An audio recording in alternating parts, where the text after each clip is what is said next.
Hindi kalayuan sa eskwelaang ito sa Barangay San Isidro, Bayan ng San Simon, Pampanga, ang smelting plant o tunawan ng bakal na inirereklamo ng mga residente. Pagsapit kasi ng dilim ay nagbubuga ng maitim at makapal na usok ang dalawang pabrika. Si Madeline Tongol, kaya raw tiisin ang inabot na pangangati sa balat pero hindi ang epekto umano ng polusyon sa kanyang apo. Yung parang sigam-sigam, parang ubo pagka naamoy na yung usok ng melters. Lalo na sa madaling araw. Since birth niya, ganon, uubuhin siya pagka naamoy na yung usok. Isa lamang si Tongol sa mga residenteng nagtungo sa barangay hall noong unang linggo ng Enero para idulog ang kalagayan ng kanilang komunidad. Mga alauna sir, hanggang alas 4, alas 5 mag-uumpisa. Tapos tinuturo ko pa nga po, hanggang umaga pa nga po sir, kuminsan eh. Kasi tinuturo ko pa sa mga kasama ko sa health na ayan na naman yung usok na maitim, sabi kong ganon. Sa panayam ng CLTV 36 News kay Kapitan Randy Flores ng San Isidro, inamin nitong matagal ng issue sa kanilang lugar ang pollution control ng mga malalaking pabrika. May ilan daw na tumatalima habang ang iba talagang palyado ang sistema. Noong mga naunang panahon kasi, talagang mausok. Pero may mga effort silang ginawa para maayos yung mga pollution device control system nila. At nito lately naman ngayon na parang bumabalik yung pagiging mausok. Although nag-ayos man sila noong mga nakaraan, hindi nila na-perfect talaga na walang emisyon.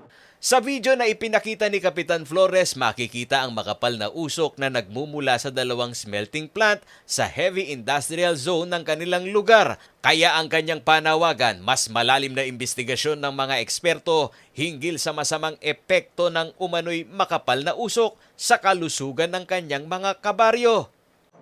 Mga kabarangay, marami na rin ang nagkakasakit, lalo na sa baga. Ganyan. Saka iba't ibang mga sakit pa rin na saka marami rin yung mortality rate namin medyo tumaas ng mga ilang taon na nakaraan, siguro mga 2 to 3 years compared do sa mga nakaraang panahon kung minsan di pa nalilibing yung isa, may namamatay na naman kasunod, isa o dalawa, ganun. Mostly mga malalalang sakit, yung mga cancer sa baga, TB, ganon.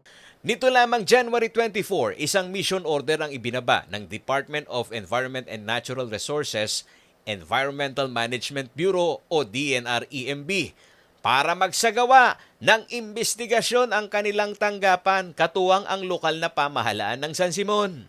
Lahat po kami nakadepende sa evaluation ng EMB. Ngayon, siyempre, kung may mga monitoring kaming nakukuha, na violative na lang. Kasi tinanong ko yan, can we depend upon yung usok? Meron naman daw silang mga hue or scheme na sa color ng usok na talaga sila ay hindi violative.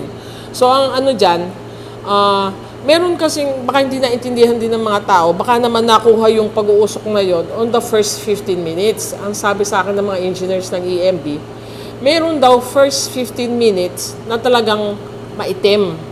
Kasi that is the burning, parang nagkikindle lang sila ng kanilang mga pugon, gano'n, no?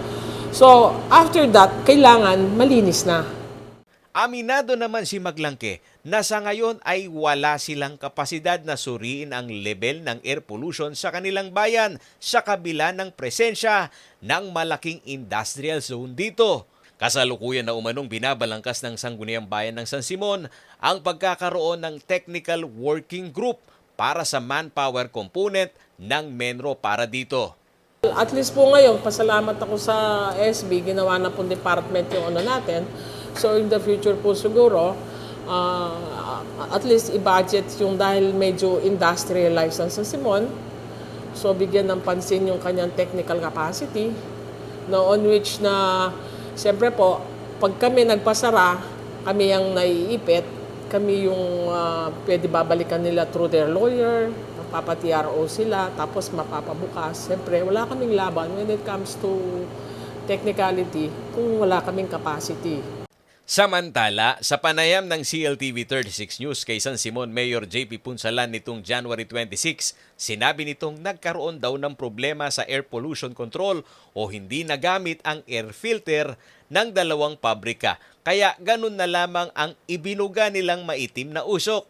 Nag-commit na raw ang mga kumpanya na aayusin ito. Yung pag-emit ng emission aksidente lang, no? Yung tulad ng isang pabrika. Nakalimutan lang ng mga maintenance na magpalit ng filters. Kaya umusok po yung kanilang production. Patuloy pang kinukuha ng CLTV 36 News ang panig ng dalawang inirereklamong smelting plant.